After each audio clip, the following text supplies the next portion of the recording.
제가 완벽한 전문가는 아니지만 그래도 상담대학원에서 상담학 공부를 좀 했습니다. 가장 기본적으로 상담에 대해서 배웠던 것 중에 하나가 뭐냐면 상담자의 기본 자세예요. 경청, 공감, 이해. 상담은 문제를 해결하고 그래서 솔루션을 제공하고 내담자가 처한 상황을 완벽하게 풀어주는 것이 아닙니다. 내담자의 이야기를 듣고 그 마음과 상황을 공감해주고 생각하고 또 이렇게 이해하는 거죠. 상담자가 자기가 가진 지식으로 자꾸 정답을 이야기해서 상담자가 원하는 방향으로 끌고 오는 게 아니고 그 내담자의 마음이 같이 돼서 이해하고 공감하고 내담자가 원하는 방향으로 자리 잡도록 하는 겁니다. 그래서 상담은 시간이 꽤 오래 걸려요. 보통 일주일에 한 번을 20회기, 그러니까 20주 동안 하는 거죠. 혹은 그 이상 몇 년 동안 상담을 받기도 합니다. 답답하고 빨리 답을 찾고 싶어서 그렇게 하면 상담이 사실 좀 원활하게 이루어지지 않고 그 상담자는 그래서 내담자의 이야기를 잘 경청하고 공감하고 이해해서 그 내담자가 직접 해결할 수 있는 길을 이끌어주는 게 중요합니다.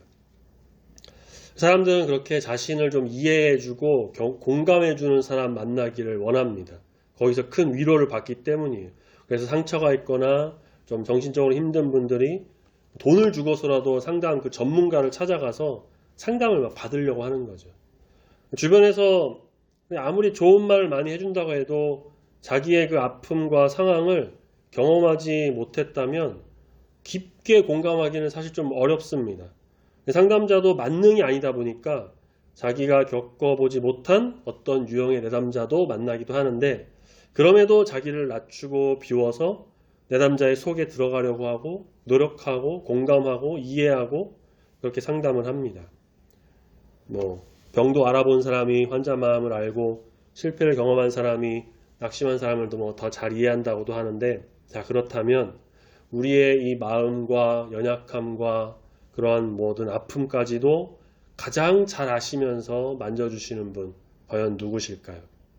대부분 가족들이 서로 잘 안다고 얘기합니다. 부모님이 자녀를 알고 자녀가 부모님을 알고 그런데 가족 사이에서도요 사실 모르는 부분이 있어요. 꽤 많아요. 왜 나를 몰라주지? 이런 말도 나오곤 하죠. 그것까지도 다 아시는 분 히브리서 기자는 오늘 우리에게 놀라운 사실을 알려줍니다. 하나님이신 예수님께서 우리를 위해 같은 사람이 되셨다라는 것. 높고 영광스러운 그 하나님께서 죄인인 우리를 구원하시기 위해 정말 한없이 낮아지셨다는 것. 그렇기 때문에 우리는 구원의 하나님으로 기뻐할 수 있다는 거죠. 그 구원의 기쁨을 주신 하나님의 은혜, 우리를 향하신 예수 그리스도의 사랑, 오늘 말씀을 통해서는 우리를 위해 낮아지신 분, 우리의 마음을 이해하시고 공감하시기 위해 그렇게 우리 가운데 찾아오신 분, 예수님을 만나는 귀한 시간이 되기를 소망합니다. 시편 8편 말씀을 오늘 본문에서 좀 인용하고 있는데요. 예수님이 누구신지를 증언하는 말씀을 먼저 기록합니다. 9절, 오직 우리가 천사들보다 잠시 동안 못하게 하심을 입은 자, 곧 죽음의 고난 받으심으로 말미암아 영광과 존귀로 관을 쓰신 예수를 보니 라고 하죠. 예수님은 본래 하나님의 그 영광 가운데 계셨습니다. 하늘 보자 그 높으신 곳에 누구보다 높은 곳으로 계시면서 만물의 주관자로 있으셨죠. 그런데 그 예수님께서 우리를 구원하시기 위해 낮아지셨습니다. 히브리서 말씀에서는요.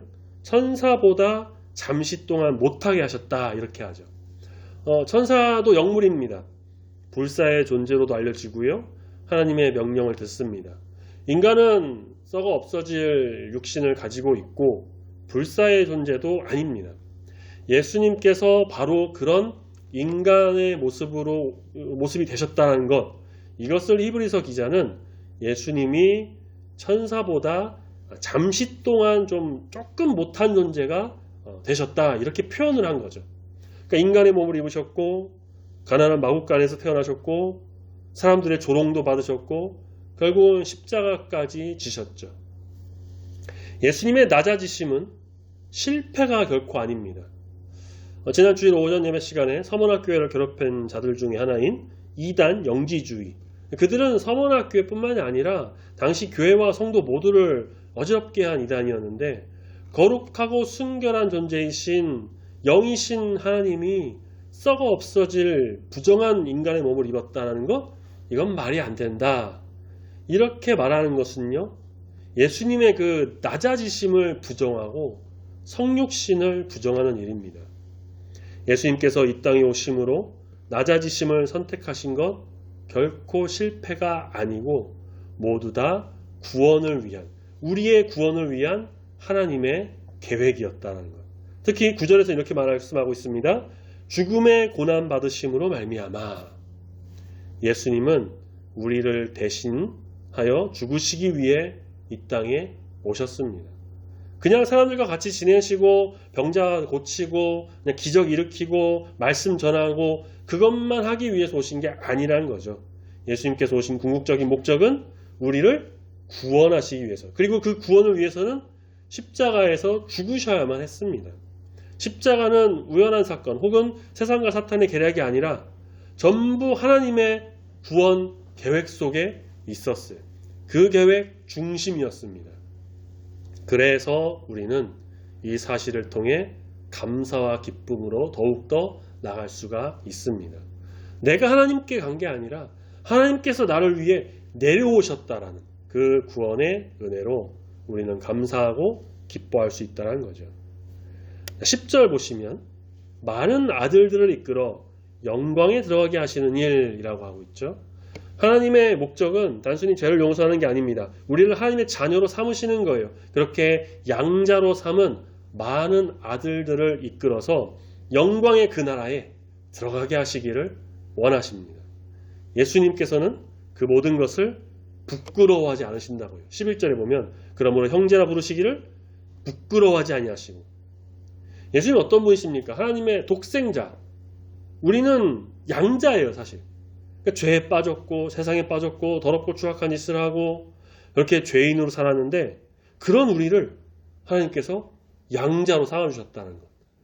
예수님은 이것을 전혀 부끄러워하지 않으시고 종이 아닌 한 가족으로 삼아주셨습니다. 드라마나 영화를 가끔 볼 때 사극을 보면은 그 왕가나 혹은 뭐 귀족집에서 이제 양자로 자녀를 데려오기도 하고 뭐 첩의 자식이라고 하는 서자가 있기도 하죠. 그런 사람들을 보면은 전부 무시당해요. 특히 그 집 이제 본처의 자식, 뭐 친아들이나 친딸에게 엄청 무시당하고 그러는데 양자라고 하면 사실 같은 형제인데 너는 나와 피가 다르고 신분이 달라라고 하면서 무시하죠. 첩의 자식도 어쨌든 아버지는 같은데 그래도 나의 어머니는 본부인 너의 어머니는 첩, 그러니까 넌 나와 달라 이러면서 또 무시하고.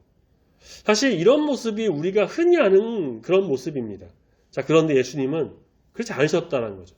앞서 말씀드린 것처럼 그들보다 더 추하고 더럽고 세상에 빠져 죄짓던 우리임에도 불구하고 그렇게 양자로 삼아주신 것만 해도 감사한데 독생자이신 예수님은, 우리의 큰 형인 예수님은 그런 우리를 전혀 부끄러워하지 않으셨다라고 하는 겁니다. 세상은 끊임없이 사람의 가치를 평가합니다. 외모를 평가하고 학력을 평가하고 경력을 평가하고 재력도 평가합니다. 세상은 그렇습니다. 그걸로 이제 자기들만의 어떤 기준을 세우고 타인을 평가하는 저울로 이렇게 재는 듯 잽니다. 하지만 하나님께서는 우리의 그런 것을 하나도 보지 않으실, 하나님 앞에서 외모, 학력, 재력 아무것도 아니에요. 그저 한낱 죄인에 불과합니다. 그런 우리를 자녀로 받아주셨습니다. 사랑으로, 은혜로. 그리고 우리의 그 모든 슬픔과 아픔과 마음도 공감하시면서, 이해하시면서 한 팔로 안아주시고 한 팔로는 쓰다듬어 주셨죠. 그래서 성도들의 기쁨은 성공한 사람이라는 사실에서 오는 게 아니라 바로 하나님의 자녀라는 사실에서 나와야 합니다. 예수님께서는 바로 그런 우리의 모든 고난을 아시는 대제사장이 되셨다고 해요. 17절에 하나님의 일에 자비하고 신실한 대제사장이 되어 백성의 죄를 속량하려 하심이라. 그리고 대제사장 예수님께서는 우리의 모든 아픔을 다 아시는 분이라고요. 18절에 보면 그렇게 나오죠. 그가 시험을 받아 고난을 당하셨은즉. 상담자가 내담자와 상담할 때 힘든 부분 중 하나는요, 자기가 전혀 경험해보지 못한 일에 대해서 내담자가 어려워하고 힘들어할 때예요. 그렇다고 해서 상담자가 그 내담자를 위해서 똑같은 일을 한번 겪어봐야지, 고통 겪어봐야지, 그렇게 한다는 건 사실상 어렵죠. 이론적으로 접근할 수밖에 없습니다. 자료를 찾아보고 논문 찾고, 그래서 그 내담자가 어떤 상태구나, 어떻게 공감해야 되고 어떻게 이해해야 되고 맞추면 되겠구나, 이렇게 할 수가 있다는 거죠. 사람은 한계가 있기 때문에 이렇게밖에 할 수 없습니다. 자, 그런데 예수님은 그렇게 우리의 아픔을 이론적으로만 아시는 분이 아니라는 것, 직접 경험하셨다는 것. 똑같이 엄마 뱃속에서 10달 있으셨고, 그렇게 태어나셨고, 유아기, 유년기 다 겪으시고, 배고픈 적도 있고, 외로운 적도 있으셨고, 아팠을 겁니다. 가나안 지역의 먼지 얼마나 많이 맞았겠어요. 거기서 나온 음식도 먹고 아버지 일을 따라서 배우며 지냈는데 육신의 아버지 요셉 먼저 죽는 것도 맞이했습니다. 슬픔도 겪었죠. 눈물도 흘리고 배신까지 당했습니다. 그것도 자기 제자한테. 채찍 맞고 뺨 맞고 십자가에 못 박혀 죽는 고난까지 다 겪으신, 우리가 겪는 것 이상으로 모든 걸 다 겪으신 분이십니다. 그래서 예수님은 우리의 그 연약함을 다 이해하실 수 있다라는 거예요. 사람들은 다 이해 못해요. 이해한다고 말은 하고 이해하려고 노력을 하긴 하죠. 사실 사람들은 타인의 아픈 마음, 그런 슬픔 다 이해 못합니다. 자신이 겪지 못한 일에 대해서는 공감하는 게 조금 어려운 건 사실이에요. 그러나 예수님은 다 아신다는 것. 아픔, 슬픔, 고통, 고난, 기쁨, 감사, 연약함, 배고픔, 지침, 외로움, 모든 것을 다. 성도는 기도할 때 하나님은 내만 몰라요, 이렇게 말할 수 없어요. 왜냐? 주님은 이미 우리의 인생길을 걸어가셨기 때문입니다. 우리가 시험 당할 때 주님은 외면하지 않으시고 도우시는 분으로 함께 하십니다. 그 예수님을 온전히 믿고 바라보며 나아가는 저와 여러분이 되길 소망합니다. 그렇게 하시기 위해서 가장 높은 곳에서 가장 낮은 곳으로 내려오셨어요. 우리 모두를 위해서. 우리의 마음을 공감하시고 이해하시는 예수님으로 인해서 우리는 힘을 얻고 능력을 얻어 주 앞으로 온전히 나가는 주의 백성이 될 수 있음을 믿으시길 소망합니다. 아멘. 오늘날 많은 사람이 외로움을 이야기하죠. SNS 그런 것도 많이 하고 연결되어 있다고 하지만 정작 자기의 마음을 이해해 주는 사람은 없다고 느낀다는 거예요. 교회 안에서도 그래요. 자녀 문제로 힘든 분들, 건강 문제로 고통받는 성도님, 경제적으로 어려워서 낙심한 분들, 관계의 상처를 가진 분들도 다 있습니다. 사람들은 이것을 다 이해하지 못할 수 있습니다. 하지만 예수님은 아신다는 거죠. 모든 걸 다 아신다. 우리가 눈물을 흘릴 때 주님 아시고, 낙심할 때도 아시고, 그래서 성도는 절망 가운데서도 그 구원의 하나님으로 기뻐할 수가 있다라는 거예요. 어떤 아이가 밤에 천둥번개가 치자 무서워서 울기 시작했습니다. 아버지가 아이에게 말합니다. 걱정하지 마. 아빠가 옆에 있잖아. 말로 그렇게 타일렀지만 아이는 계속 울었어요. 그래서 아버지는 아이 곁에 같이 누웠습니다. 그러자 아이가 금방 잠이 들었다는 거예요. 아버지의 말 때문이 아니라 아버지와 함께 했기 때문에 안도했다라는 거죠. 우리의 신앙도 마찬가지입니다. 예수님 그저 멀리서 힘내라 힘내라 그렇게 말만 하시는 분이 아니라는 거죠. 직접 인간이 되어서 우리 가운데 오셨고 고난을 겪으셨고 함께 하셨고 지금도 우리 곁에 계신다는 겁니다. 그래서 우리는 두려움보다는 주님이 함께 하신다라는 걸 바라보며 나가야 합니다. 예수님은 높은 곳에서 우리를 이렇게 깔보며 내려다보시는 분 결코 아니라는 것. 우리 가운데 오셔서 눈물을 하시고 아픔을 하시고 연약함을 담당하신 분이십니다. 우리의 남은 삶 속에서 나를 위해 낮아지신 예수님 때문에 그 예수님으로 인해서 늘 기뻐하며 감사하며 살아가겠습니다. 이렇게 고백하며 믿음으로 나아가는 우리 모든 성도님들이 다 되시기를 소망합니다. 아멘.